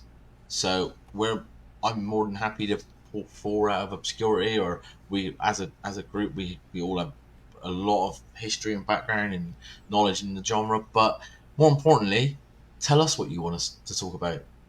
Yeah. Nothing better than come join us, come chat with us. Tell us what you think about a certain movie and see if we agree, see if we don't. Join us on our other platforms. Mel does incredible work with a lot of musicians. Keith's going to become a superstar soon, and leave us behind in the dust. Never. But it's fun. Come join us. We have a blast. Yeah. Instead of staying in the comments, you can always come sit down with us. Yeah. And come talk with Come us. join us. Yeah. Yeah. Don't But forget, next week Keith has his album coming out with Nightfall. Yes. It's finally here after 2 years of production. Keep your eyes open on the Nix's podcast on the Melanie Nix page. I will have 2 tickets to give out for the Carolina Vet Fest, which I will be present wow. as part of Carolina Promotions. So yeah, keep looking. It's gonna be an awesome. Cool. All the proceeds go to Positive Actions, who will give out puppies, little golden retrievers, to veterans, Wow. so they can train Really? them to become service dogs. Awesome. So, the That's bands incredible. are coming. They're doing That's it for amazing. free. All the veterans, all the volunteers. It is an incredible thing. That So is I incredible. know we It weren't is. going to touch on that, but I've got to say something. So like our family, my wife, her side, very much military. We've got a lot of veterans, and we've got certain situations where we've had a person pass from post traumatic, right? Because they bad things happen when that stuff. Yeah. So we are very much into this type of thing, making sure that our veterans are taken care of, because unfortunately in the United States our veterans are not taken care of the way that they should be. Absolutely. And I want to bring this to the forefront right now while we've got a moment, because I feel like it's extremely important to talk about this. and we need to do more. So when I see stuff like this, that, like Mel's saying that they're doing, this warms my heart, because more and more needs to be. That this is just the tip of the iceberg. We need to do more for our veterans who are suffering from PTSD, because that's what these service dogs are there to help for, right? They're to help them cope with what's going on, and it's so important. Otherwise, you're going to end up like my brother-in-law, right? So if you have a chance to help, donate, do anything that's going to help the veterans of the United States, please take part in this, because this is something that is so, so important. I think the statistic is terrible when it comes to suicide amongst veterans. I don't have it in front of me. We're going to have a special episode where I'm going to have Michael, who is a veteran, and my partner in Carolina Promotions, Positive Actions, will be here also to talk. Awesome. So we're going to bring more light to it. We are also looking for volunteers. So if you're around the Gastonia area here in North Carolina, give me a shout if you want to volunteer for the day. And we are looking for sponsors. Wish I was closer. Always looking for sponsors, right? Because unfortunately, money is what drives makes us it drives everything. To put the show on to make more money for the veterans. Yeah. And what date is that again for the people? It's gonna be on. Hold on a second. I have 2 festivals in the month of May, so it gets May 4th. So May the 4th be with you with the veterans. Star Wars Day. Yes, we're gonna have armory vehicles there, live music, beer pong. It's really cool. Kinds of fun stuff. Sounds great. On. Yes. Yep, raise that money, help the vets. Yeah. Always help the vets. Absolutely. 100%. Well, that's about it for this. I think we're done. I think that's a wrap. This month was crazy. The movies were insane. Let's see what we can do next month. Onwards and upwards. Absolutely. Let's do it. Thank y'all. Until next time. Scare me. I love being scared, so I need them. Thank y'all for joining, and don't forget to pick up the Nightfall album out on the 22nd of March. We're going to make sure to... Oh, and before we go, the Fear Podcast has a page on Facebook. Yeah. Go follow it. It's true. Yeah. We need more followers so I can add it to the live. I was trying today, and I was like, yay, not enough followers. Boo. So... If you guys can go follow it, it would be much appreciated. Go follow the Fear page. Keith, Mark, thank you so much for always being here and doing this project with me. All right, guys, we will see you next month. Till next time.